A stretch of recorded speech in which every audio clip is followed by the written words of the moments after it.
Hello, students. Welcome back to my class. So, students, today I shall be teaching you the last topic of this chapter, that is parturition and lactation. So, this is the last topic, the last stage of the human reproduction. So, here you can see a picture, right?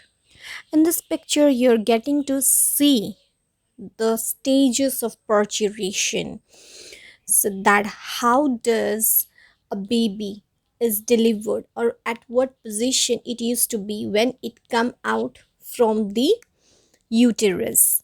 So let us first understand the term parturition. So what is parturition? It is a process of delivery of fetus or a childbirth due to vigorous contraction of the uterus. Here, the contraction of uterus is involved. Parturition, it follows gestation period. Gestation period is the average duration of the pregnancy, which is approximately 9 months. Okay, so gestation period is followed by parturition. First, the pregnancy will takes place for the 9 month, where I had taught you the development of fetus, right? And then the delivery of the baby takes place. Now, the question is, what initiates parturition? So the answer is fetus itself initiate parturition. What happens when a fetus, when they fully develop, when they grow, it send signals, okay, and that leads to the parturition. And here what is involved? Neuroendocrine mechanism is responsible, that is both neuro and endocrine gland are responsible. The signal, the receptor is received by the glands or the neurosystem. After that, what happened? During this process, estrogen level increases. On the other hand, progesterone decreases. We all know that the function of progesterone, right? It helps in thickening endometrium, right? So, if the level is high, then endometrium will be more thick. So, the level of progesterone decrease.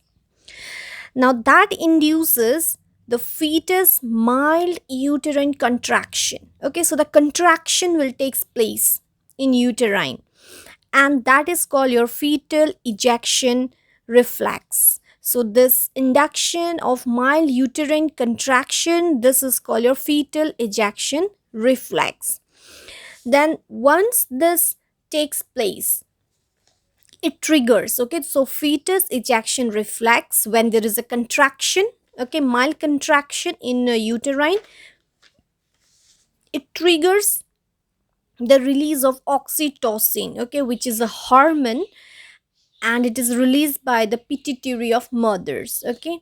And this oxytocin, what is its role? Its function is that it acts as a uterine muscle which cause strong uterine contraction, and the contraction, okay, increases, and that contraction stimulates, okay, leads to a stimulation of more production of oxytocin. When there is more oxytocin, then strong contraction will takes place, okay, and that strong contraction leads to the expulsion of the baby out of the uterus through the birth canal.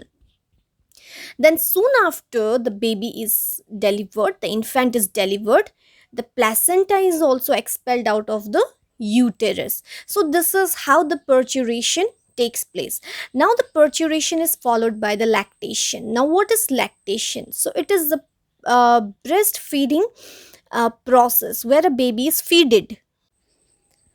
So, this is the process by which milk secretion is initiated, it is maintained and ejected, and this is secreted by the mammary gland. So what happens? The mammary gland, it undergoes differentiation during the pregnancy, okay, and it starts producing milk, and the milk that produced during the initial few days of lactation is called a colostrum. And colostrum is very important for the newly born baby or for the infant. Why? Because colostrum contain so many antibodies, okay, which act as or which help an infant to fight against the disease or bacteria or any virus. So it has antibodies, and it acts as a immunity for the infant. So colostrum is important. So this is all about the parturition and lactation. I hope that this is clear to you.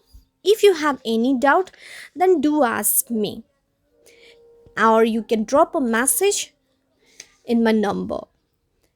So this is all, my dear students. So in my next class I shall start a new chapter. Till then, do watch this video.